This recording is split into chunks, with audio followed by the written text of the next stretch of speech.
Hey guys, it's Zoe here. I just wanted to do a quick video of something pretty exciting, the unboxing of my new Clearphone. So I've been waiting for a while for this to arrive, and it's actually something that I was looking for that I didn't know exactly what I was looking for, but I've had Apple and Android for years and kind of just got sick of my phone listening to me and all my data being sold online.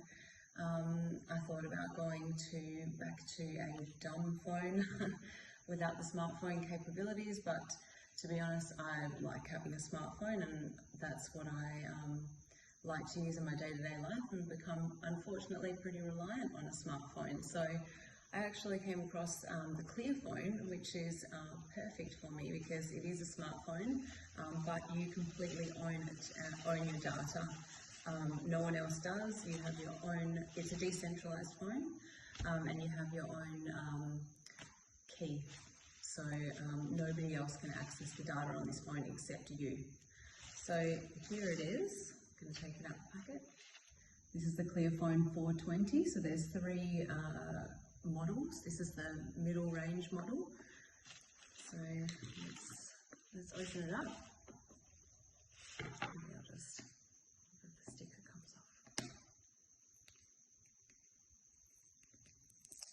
So I'm going to be learning a lot about this phone because it's new to me, so I can't wait to start using it. Apparently it's a very different experience from using iPhone or Android, so I know it's going to take a bit of getting used to, but I'm definitely ready for a change.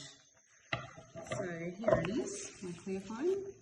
So you get your own private key if you're familiar with cryptocurrencies and blockchain technology. You'll be familiar with having a private key. So this is what you use for your decentralized phone. So I can't show you that because that's my special QR code that I get with this phone.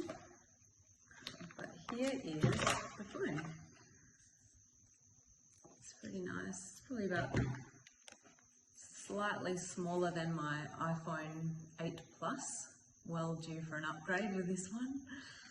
So it's been long overdue, so yeah, this will be great. So it's actually, there is a Clear network, which we don't have in Australia yet, but for now you can use it on any network. It actually has dual SIM capability, so you could have two different phone numbers if you wanted. Yeah, so I've got a lot to learn about this phone, but I will do another video once I've explored more about it and understand how it works. But for now, I'm just excited about having a phone where I actually own my own data. No one is listening into me, recording my conversations. Every time I do an upgrade, you know, everything is being uploaded to a cloud that I don't control. So yeah, excited to get started with Clearphone. If anyone has any questions, feel free to send me a message or leave a comment and I will get back to you. Thanks.